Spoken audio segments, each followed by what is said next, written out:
What is up, Impact Heroes? Welcome back to the show. I'm your host, Rick Ornelas. Thank you for spending some time with us today because we know time's a valuable resource and we're going to make it worth your while. I appreciate each and every one of you, not just for listening, but for who you are. I know you're sparking change to make the world a better place every day, and I am humbled and grateful for your efforts. It takes all of us doing our part to spread positive change, and that's what this show is all about. Motivating you with stories of struggle, courage, and hope to empower you to make a difference in your life and the lives of others. Hey, hero community. We are looking to feature more amazing social impact heroes on our show, and I'll bet all you listeners out there know a few that deserve to be recognized. If you or anyone you know should be on our radar, then you absolutely have to nominate them to be an iSpark Change social impact hero. Just click the link in the show notes below to help us find out about more people that are doing great things. Welcome back, Impact Heroes. Today we have the pleasure of speaking to our latest iSpark Change social impact hero. He's a guy who is on fire for life that embodies a unique combination of energy, motivation, inspiration, charisma, and business success. He knows the power of revamping your mindset to remove limiting beliefs is the key to success in all areas of life.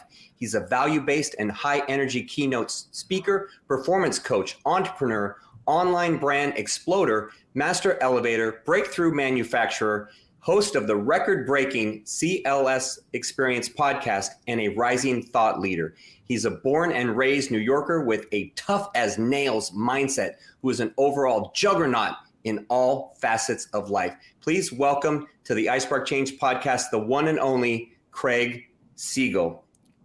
Craig, welcome to the show. How you doing? Wow, what an introduction. I'm usually the one dishing them out on the podcast. Feels good to be on the receiving end for a change. Thank you so much for having me, brother. I'm ready to get nuts with you.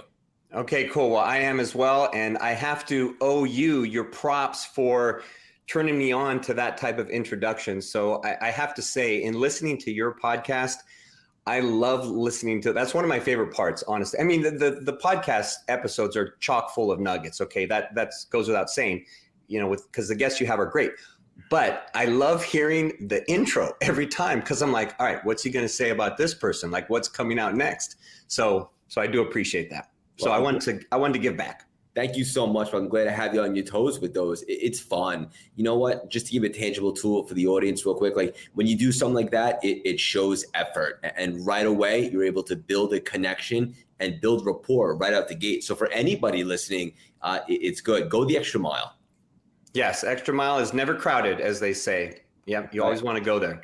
Right. So for those of you listening, Craig and I just barely met last month, right? Just last month. But I have to say, we had an instant connection when we met, not in the weird sense, but in the sense that I could tell that he had the type of intensity that only comes from that internal drive and passion that you need to serve others and achieve success, which is what I feel I have. And then, you know, second, we had a connection because he thinks I look like James Bond. So I was like, all right, you know, if you're going to throw me that compliment, you know, I'll take it. But hopefully, you know, I don't want to speak for both of us, but, you know, just you meet certain people and you're like, hey, this is someone that I want to go deeper with and learn about them more. Yeah, beautifully said. Go deeper with it. And it's so true. Like first of all, I can't believe that was last month. It genuinely feels like I've known you for years. But I feel the same way, brother. It's just a vibe, right? It's when you meet somebody and you're both tuned into the same frequency and you just have the same mentality or the same outlook, and it's easy to create a connection, so forth. So I'm super grateful that we just met. And the best part is it's just the beginning of the friendship, straight up. Yeah, exactly. Just the beginning. And I feel the same way. I feel the same way about that. You know, been years, been a long time. But, you know, there's people like that, you know, you get lucky enough to meet along the way. So one of the reasons I wanted to have you on the show is because I see you as someone that is spreading positive change. And iSpark Change is all about spreading positive change. And our social impact heroes, as we call them, they have a positive impact on humanity. So my first question to you, Mr. Craig Siegel, is do you see yourself as a social impact hero? Yes. All right. So why? Why are you a social impact hero? Why do you see yourself as a social impact hero? Because I gotta be honest. Most people that I have on the show, they don't see it. They don't want to acknowledge it. They get humble all of a sudden when I call them a hero. So tell me how you see yourself as a hero. Because I know with certainty that I'm changing lives. And the reason why I know that is because people genuinely come up to me multiple times a day and say, hey, I heard a speech that you did, or I listened to a podcast episode, or I saw a piece of content, and it really changed my perspective. And it helped me reinvent myself, or it helped me take a step in the right direction. And that, this day and age, is how I seek validation. Whereas when I was a bit more uninvolved and immature, I still want to make money, I thought that was validation. If somebody complimented me on the nice things I had, eventually you grow up and you realize that success isn't measured by how much money you are, but more importantly, at least for me, how big of an impact you make or how happy you are. And so I get a lot of validation these days by people coming up and saying they really enjoyed what I'm saying. And so if I can change just one life, let alone a whole bunch, and become a change agent, I think that's a great thing. And I don't mind being acknowledged for that thing. I could think of things worse. Yeah, me too. And I applaud you for, really embracing that to heart and creating that impact, because that I mean, those are the type of people that we need more of. And that's what we promote at iSpark Change, are people that are making an impact, people that realize that all of their actions on a daily basis do have an impact, positive or negative. And you can choose for them to be positive. You can choose to be negative. But I'd like you to share with, because I know your story, but I'd like you to share a little bit just about how you got to that place. Because I know, you just referenced, Craig, you weren't always about creating impact. And what did it really change for you? How did you get to that place? Yeah, what a journey life is, right? And it's like eventually, hopefully someone gets to a point where they're sick and tired of being sick and tired. And for me personally, I was always looking for something. I was searching for something. I felt guided, but I was unable to put it together. And to give the audience a little bit of a background, I was on Wall Street for the last 12 years and I made money and I did well for myself from a financial standpoint. But ultimately, I found myself extremely unfulfilled, unhappy, and straight up, like, I wasn't making a difference. I wasn't contributing or making an impact to this world. And I found myself in a really dark place a couple of years back. Just got out of a toxic relationship. My father had gotten diagnosed with cancer. And ultimately, I didn't like the person I saw in the mirror. That's just me being 100% transparent. And I found running in a dark time, and I started running a bunch of marathons, which was great. And I still run to this day. But essentially, I was just looking for an outlet. I was looking for a platform where I could really reinvent myself, but I wasn't able to put it together until the pandemic. Bang! Shut down my office on Wall Street for what I thought was going to be 2 weeks. Who knew back then? And I just had a very spiritual moment. And I said, I don't know how long I have, but this is the first time in my adult life that I'm actually finding myself grounded and I could ask myself the tough questions. Am I really happy? Absolutely not. What would make me happy, and so forth. And from studying personal development for so long, for about 10, 11 years, utilizing it to grow businesses, run marathons, and form strategic relationships, I said, what if personal development is not only my passion? What if it's a little deeper? What if it's my purpose? And that really felt good. And then I married that concept with my gift, which is my ability to communicate effectively.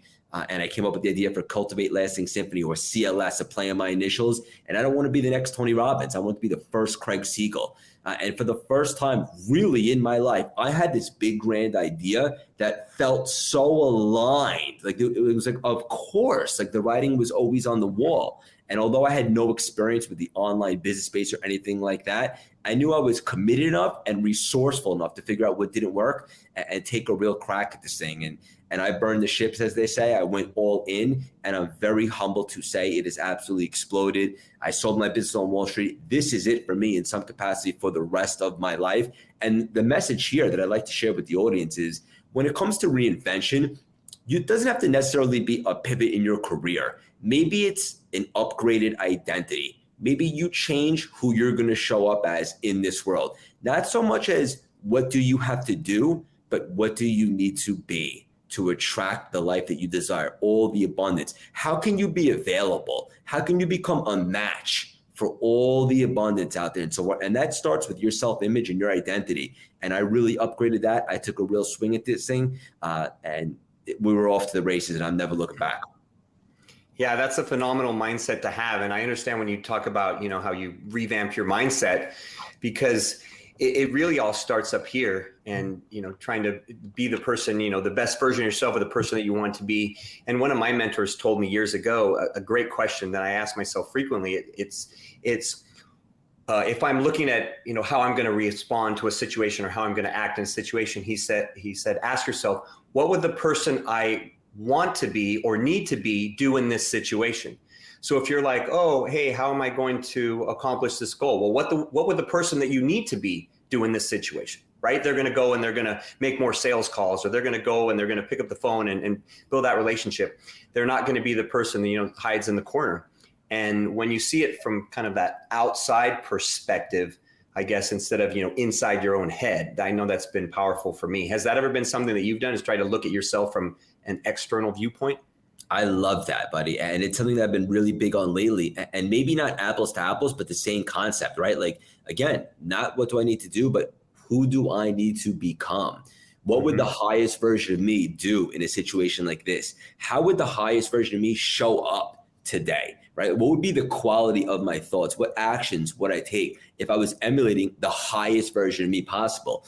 And I think, like you said, like looking at kind of from like a third party, like almost like an outer body experience, what would that cat do, right? How would they show up, has been really effective for me. And this is so tangible for the audience listening. Like, a lot of people like, I know I want to be better, do better, but I don't have clarity. I don't know what. Well, start with this. Grab a pen and a journal and start writing down the traits of the highest version of you that could possibly exist.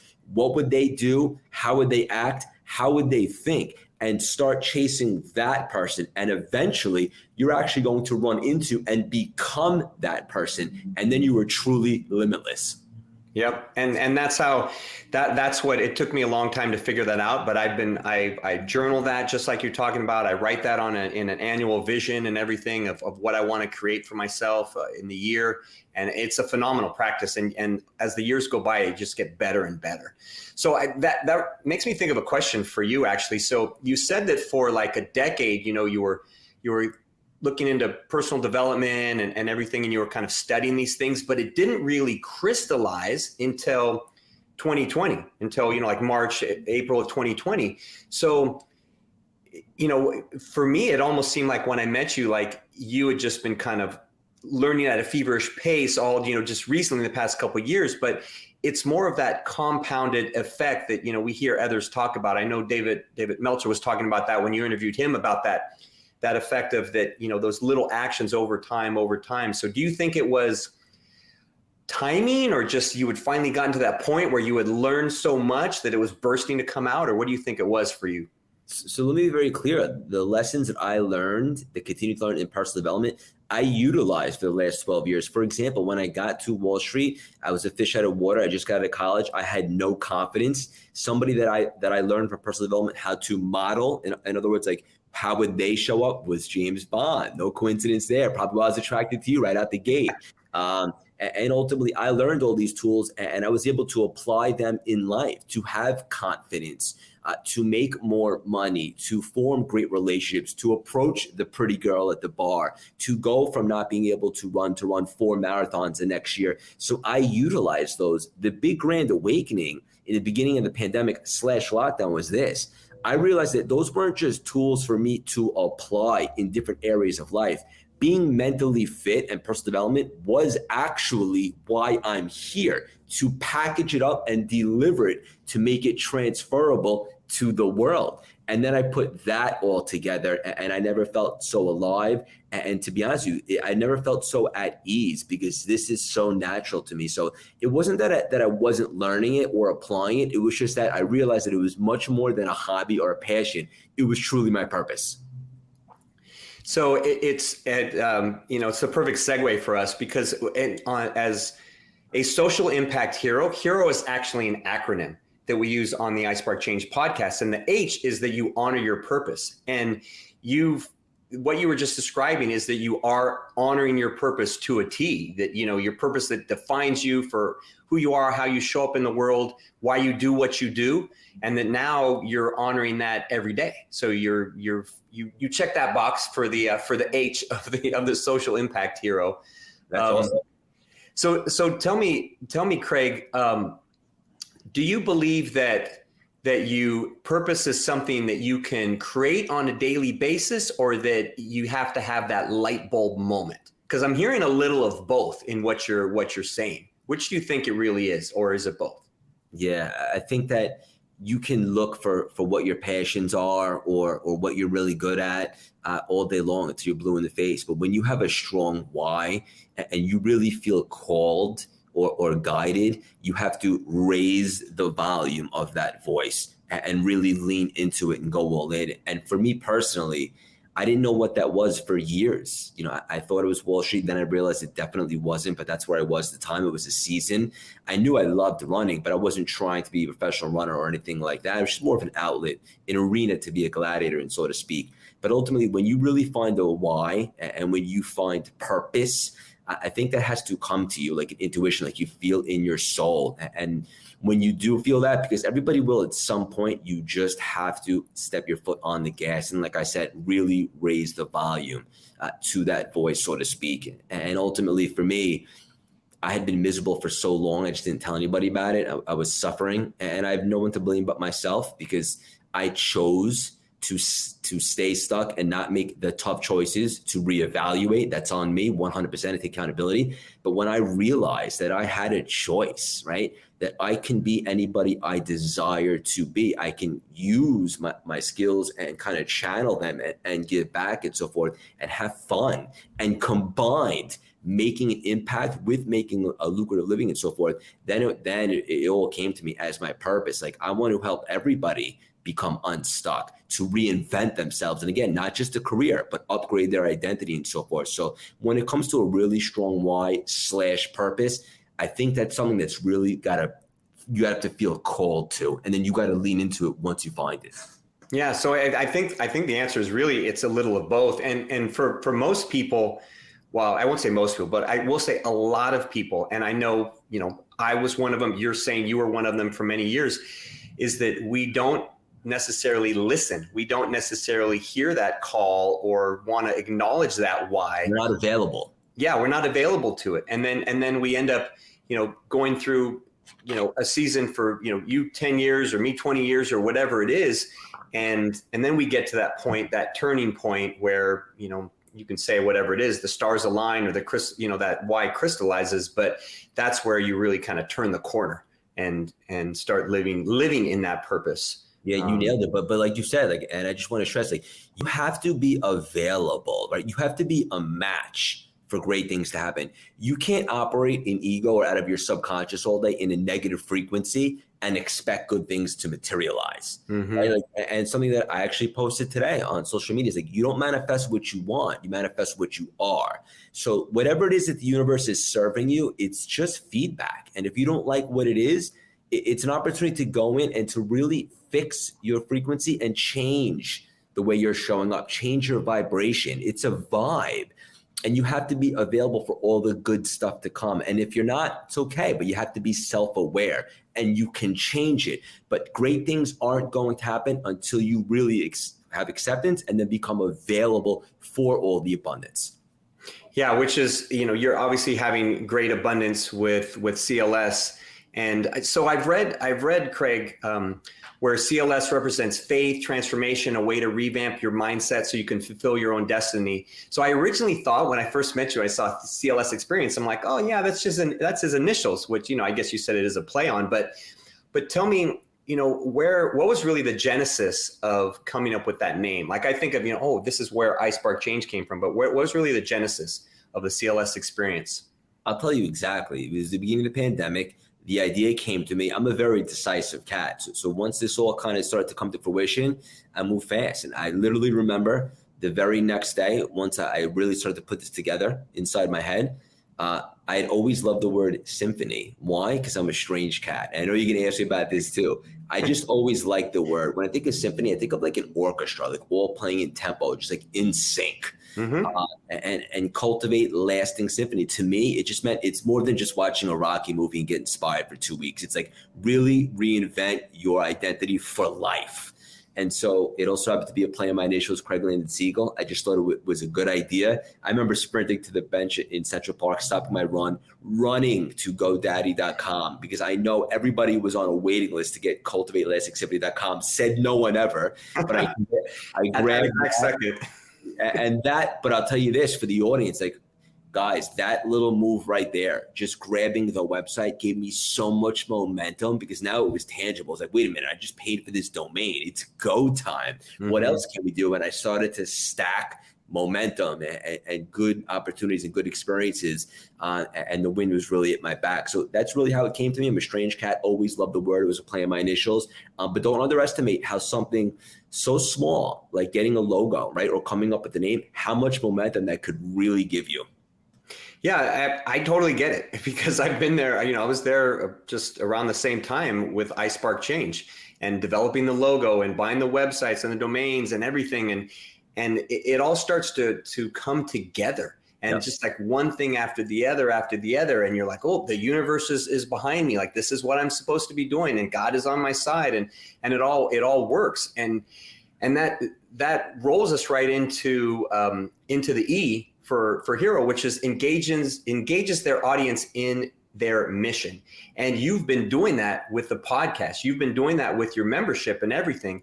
So like when you said, hey, this is going to be, CLS Experience, was it going to be the podcast? Or, I know you talk about 10-lane highway. What are the different components that you want to create impact with?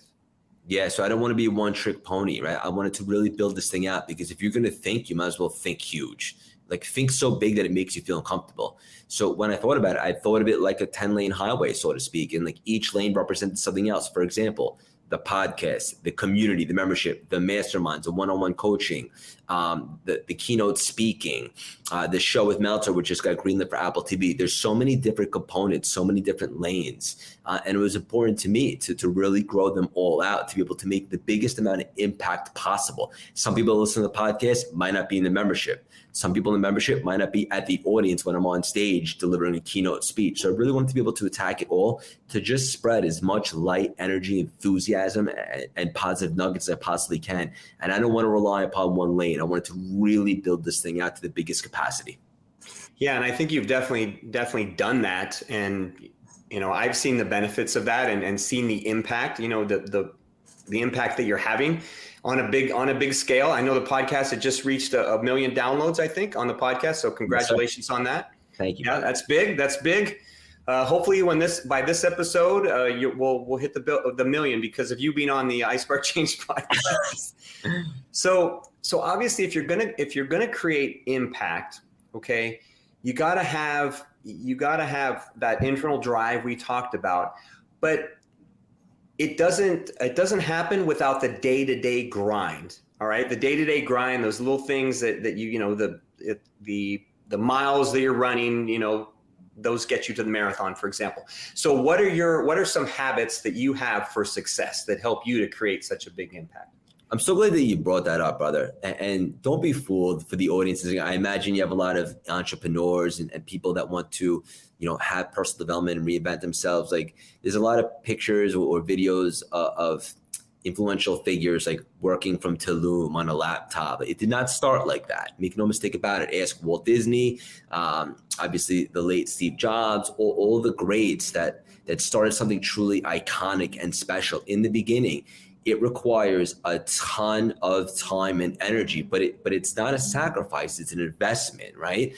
And so for me, I was working a lot in the beginning for the first year or so. It's only a year or two now. I feel like we'll be doing this forever, but it's really not work to me. Like, even this conversation right now, I genuinely love this stuff. I'm so grateful to be here with you, to make an impact to the audience listening. Like, if I had $1 billion in the bank, which I don't yet, I'd still be right here having this conversation with you, doing exactly this. I genuinely love it. That being said, for anybody that wants to take a real shot and do something special, right? There's a big difference between being interested and being committed. And if you're committed, it's going to require everything you got if you want to really stand out. The good news is it's not to scare you, because I know that there's a lot of saturation in a lot of different markets. But something that I say, and I will stand by until my final breath, is this: there's always room for the best. So if you're constantly sharpening the axe and improving and getting better, and you refuse to be outworked, and you combine that lethal combination with that maniacal drive, there's literally nothing that you can't accomplish. And trust me, as you continue on, you begin to figure out how to work smarter, not harder necessarily. You start to hire and scale and all that. But in the beginning, it requires everything you got. But I don't think that's scary. I think that's fun and exciting. You'll never forget the beginning parts of the journey and so forth. But yeah, buckle up. Yeah, and I agree, because I've worked my ass off in the past, in the past couple of years, just growing iSpark Change and working on everything. And I'm plenty comfortable in doing it, and I do it. I see the long-term goals, and don't get intimidated by the daily grind, that it really turns off a lot of people. But I think there's a really key nugget in there, and you mentioned it in your previous answer about feeling limitless, and that's how I've felt in the past, in the past couple of years since I've been on this road, is to truly feel limitless. And I'm a big fan of Jim Quick. Have followed his work and taken his courses and read his book, and got to meet him last year. And he talks about our superpowers, right? How learning can be a superpower, reading, or these different things. So I know this is a question that you always ask people. So I'm going to throw it at you. What is your superpower, Craig Siegel? Yeah, it's a great question. The obvious answer would be my ability to communicate very effectively, to facilitate action. But ultimately, I think it's just my maniacal drive. When I set my mind on something, there's just nothing that will stop me. And when it occurred to me that I was here for a reason, just like we all are, and the key to life is to really identify what that is, and it was this personal development stuff, I would stop at nothing to make it a gigantic success. And when I say the word success, I mean to contribute to the world in the best way that I can. So I think maybe the maniacal drive again, you can ask me in different seasons what I think my superpower is. I do have the ability to communicate effectively, but ultimately to build rapport and to have that maniacal drive to just make something happen. Like if you're into it and you're aligned and you're tapped into that frequency, there's just no way that the seas won't part. And that could be from running marathons to starting business to the CLS thing. I think that maniacal drive is really the trait of all the greats. But the good news is it's something that you can cultivate. If you want something really, really, really, really, really, really bad, you will find ways to make it come to fruition. There's just no way that you can. Yeah. It's so true that drive, and again, going back to the opening of the show, I think that's what connected us, is that we both have that drive for what we're working on. Contagious. Yeah, it is contagious. And you feel it, we're all creatures of energy. So you just feel that energy, like attracts like, and you feel it in someone else. So a key in what you were saying there is, and part of, us connecting is you got to surround yourself with like-minded people. You got to have coaches and mentors. And I'm a big fan of coaches and mentors. I remember when I was a young cat, to use your vernacular, a young cat, I saw the value. It was when I was working in the corporate world, I was in my early 20s, I was in sales. I remember my boss at the time, he registered us for this leadership summit. He's like, oh, you guys got to go to this. And me and my buddies were like, oh, it's a day, out of the field. We're like, oh, cool. We got to, just go screw off for a day. And then I went to this thing and I got to see, I remember there was Jim Rohn and Brian Tracy and Lou Holtz and some of these great legends, back in the 90s. Right. And I learned so much, and that kind of turned me on, and I would listen to, tapes and CDs and things in my car. Yes, tapes back then, and CDs in my car from these guys. And I always learned something. And it wasn't until later in life, in the corporate world, when it was kind of forced on you, but then I really saw the value. And so I know you see the value of coaches and mentors. So tell me, how have coaches and mentors really impacted you, either over the years or especially in recent times? Awesome question. Let me put it to you like this. If I had to start over from scratch 20 years ago, whatever the case may be, step one would be seek out a mentor. And it's something that I put off for a while because I had this personality. It's probably a gift and a curse, thinking that I could do it all. And that, no one could do it better than me. And so delegating has been a challenge, but we're beginning to hire and scale. And it's a little uncomfortable for me to pass off tasks to experts in certain areas, but it's also kind of liberating the more I get comfortable being uncomfortable. And so to answer your question in a nutshell, Rick, seeking out mentors is the key to success. And the reason I say that is because how are we supposed to know how to do everything, right? But there's people out there that have done everything that has to be done. So find people that have experience in the arenas that you would like to step into and pick their brain, get a perspective, get rid of the dummy taxes, as Dave likes to say, my friend Meltzer. I don't want to say cut the line because that's not the right terminology, but get the wisdom, get the knowledge. It's why we pay it back. Right? Now we're paying it forward and so forth. The best way to be successful is to figure out how it's done by someone who's already done it. Otherwise, right? If you have that ego, I do this myself, you're going to spend so much time and energy trying to figure out what works and what doesn't, time that we're just not going to get back, right? Mm-hmm. Because forget about like spirituality, like from a physical earthly experience, we have a deadline. We're only here for some amount of time. So seek out guidance, get a different perspective, and find good people with good integrity that align with your core values that can help you with experience so you could move farther along at maybe a quicker speed. Yeah, and the time resonates with me because I really created my purpose later in life for than a lot of people. I wish, like you, that I had gone down this path at the age of 25, instead of the age of 50. But then I think of people, think of people like a Colonel Sanders or people that started stuff way late in life, and I'm like, I got plenty of time. I got another half my life to get 100% stuff done. But also, isn't it cool? Like once you do get in that frequency and you become available, I mean, that's when you have quantum leaps, right? Like you'll accomplish more in 3 to 6 months than you might have been in the previous 20 years. So think about it like that. Yeah. Oh, very true. Very true. And I've said in interviews and everything that I've grown in the past 2 years more than probably in the previous 10 or maybe 15 even, just in terms of my mindset and just different things I've learned and learning from different people.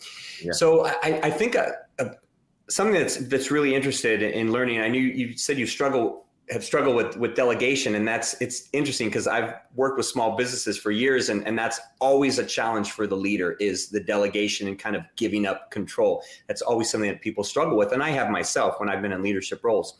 But I recently read an article by Jason Pfeiffer that defines this phrase I love. It's called intellectual humility, which means in short, the willingness to admit that you don't know and someone else knows better.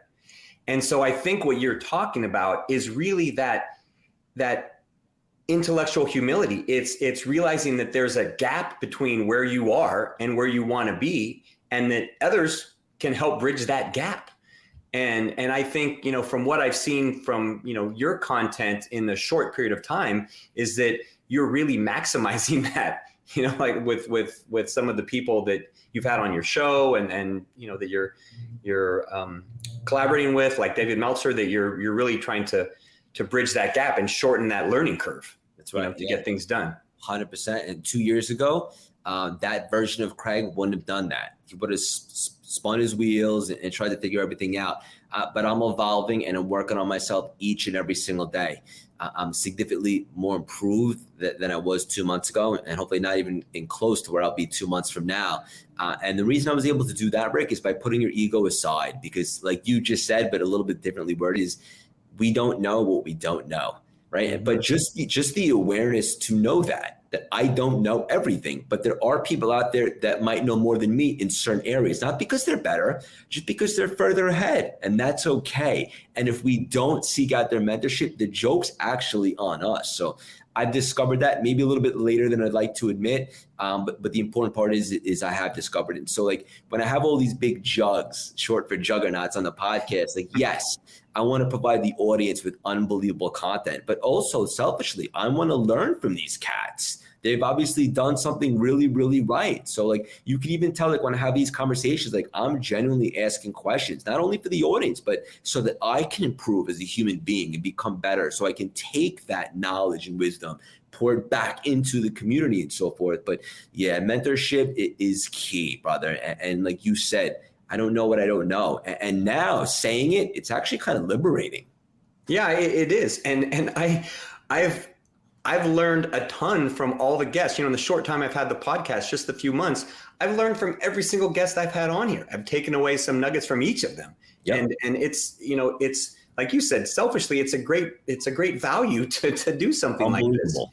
Yeah. Yeah. And what I hear in really at the heart of what you're talking about is vulnerability, is being able to realize, that I don't know what I don't know, but it's being able to be vulnerable. And, you said you didn't realize that as early as you like. Well, me neither. And I think it was even not to stereotype, but I think it's even been more challenging for my generation compared to yours, because my generation was, raised by the silent generation, the baby boomers, where, no, you got to do it. And you got to do everything yourself, and you can't get help, and you got to be strong, and vulnerability was just completely taboo. And so I've had to learn over the years and really evolve my emotional intelligence and my vulnerability.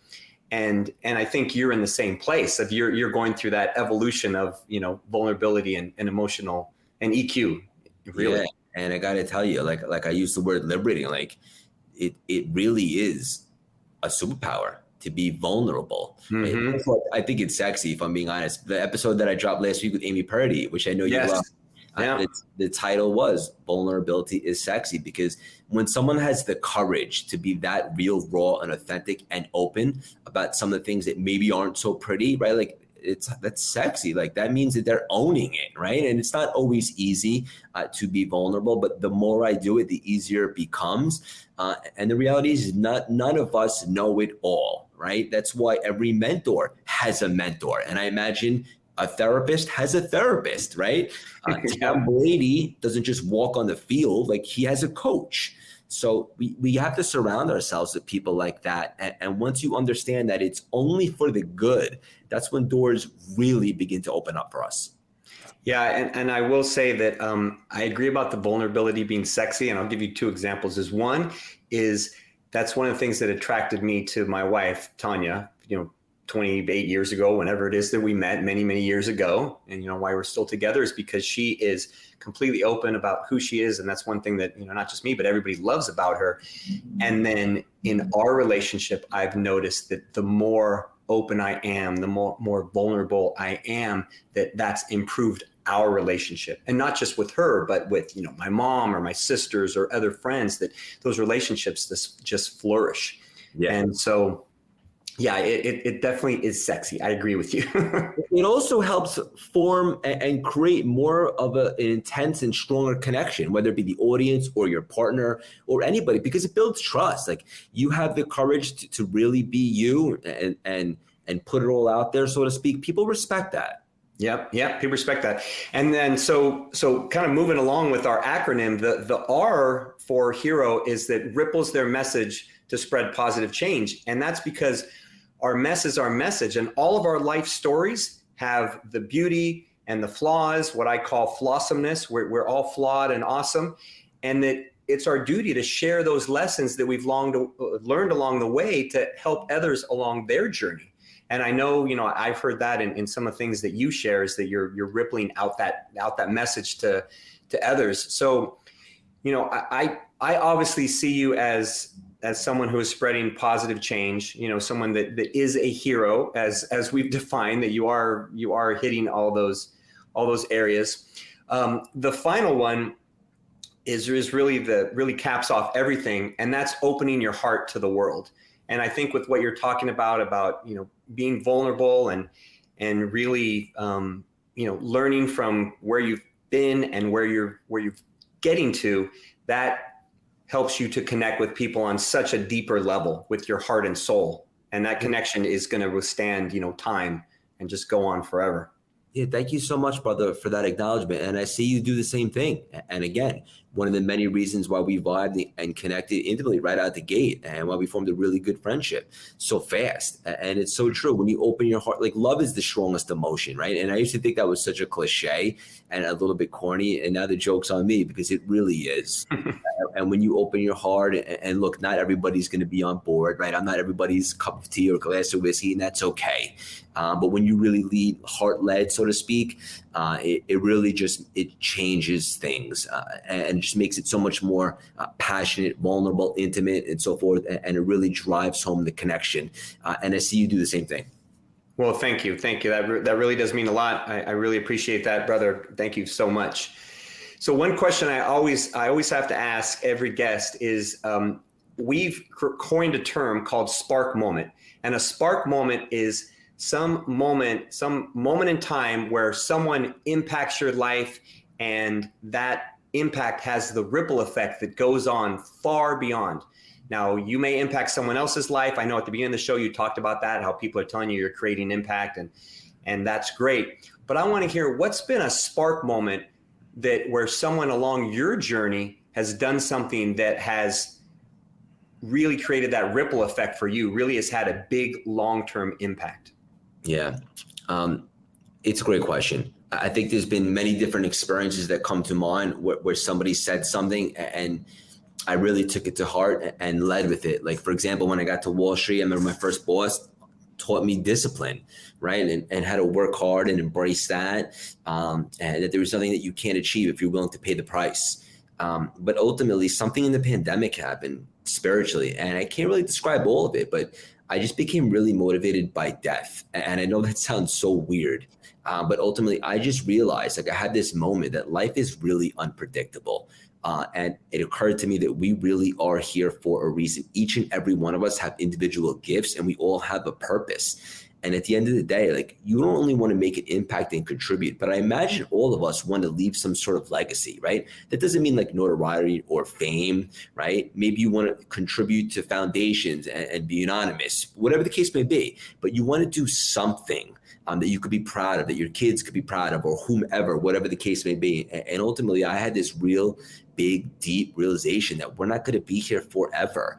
We need to make every single second count. And from all the sharpening of the axe I was doing in the beginning of the pandemic to really put myself in that frequency, I don't know if it was one of the shows I was watching or one of the books or the podcast, I can't place it, but something really sparked change in me by letting me know that we're not going to be here forever. And I was motivated by the fact that if that was it for me at that time, I was wondering what people would say at my funeral. Straight up. I know that's pretty deep stuff, but yes, I was a good friend. Yes, I had some good relationships, but I didn't really contribute to this world the way I know I can, or I'm supposed to. I didn't really make that impact. And so it really occurred to me that there is no time like the present. Like, I have an opportunity right now today to be available for what's out there, to really utilize that maniacal drive and lean in and do good.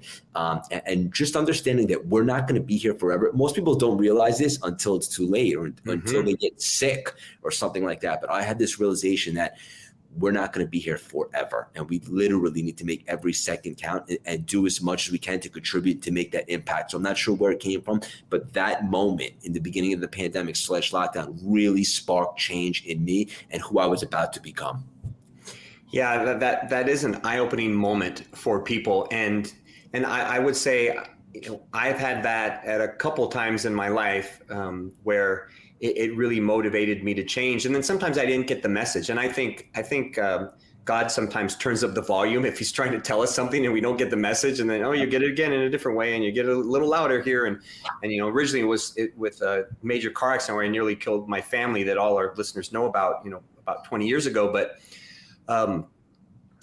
But one thing that is important in that is, and I really try to impart this in, especially the younger members of the iSpark Change community, is that finite amount of time, because you're absolutely right. Research shows that that 3/4 to 85% of people at the end of their life express some regret when people, when they do these research studies in nursing homes and everything, they express, oh, I wish I had done that. I wish I had done that.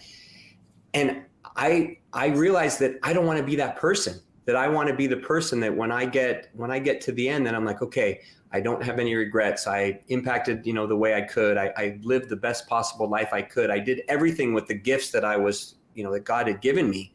And that's what you're talking about. It's really, yes, being the best version of yourself, but it's really maximizing, the fullest potential that you have, which is going to have the biggest impact on the world too, not just for yourself and others, and that's really that spark moment, is that, we don't always see, like when you drop a pebble in a calm pond, you don't always see that last ripple, but it keeps going on and on and on and on and on. And you may not ever know, Craig, from, all the, million downloads at this point, but how many other people's lives have those people that have listened and they pick something up and then they turned around and it changed their behavior or it changed their life. Not only will we not know, Rick, but we're actually only going to know 10% of the impact that we're actually making. 90 other percent of the people are watching, paying attention, but maybe not commenting, maybe not engaging. And that's okay. Totally fine. As long as we're doing it, putting our best foot forward. But you're right. The ripple effect lasts because the people that we're inspiring are then inspiring people who are inspiring people and so forth, brother. Yeah. And that's what I'm hoping for. So I know our audience is going to want to, learn more about you. So where's the best place for, obviously the podcast, but where's the best place for people to connect with you and learn more about your work? Yeah, I think Instagram, at Craig Siegel _CLS. Come say hello. The website, cultivateLastingSymphony.com. You can sign up for a membership, which you're a part of, the communities, figure out how to work with us and so forth. But we do a lot of free content. That's what it's all about. I would join the daily texting community. Just text the word Rick to 917-634-3796. So you came from hearing the podcast here on Rick's show. And just dive in and embrace it and have fun with us. Our community is very loyal, very engaging. Everybody wants to do good and most importantly, support each other. And I'm very friendly. I love to engage with the community. So come say hello.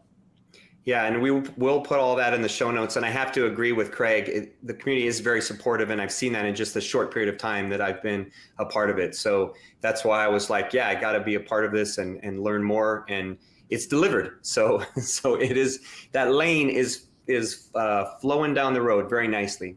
Good. So one final question that is something that we ask all of our guests on the iSpark Change podcast. And it's a big one because our goal at iSpark Change is to positively connect and impact 1 billion people in the next 5 years through our community and our work. Now, we can't do this alone. We got to have the help of people like you that are doing impactful work, because you're showing others the way to create impact and show them that they can make a difference. Because most people, a lot of people out there are like I was, where you feel, and maybe you felt the same way, you feel, I'm just one person.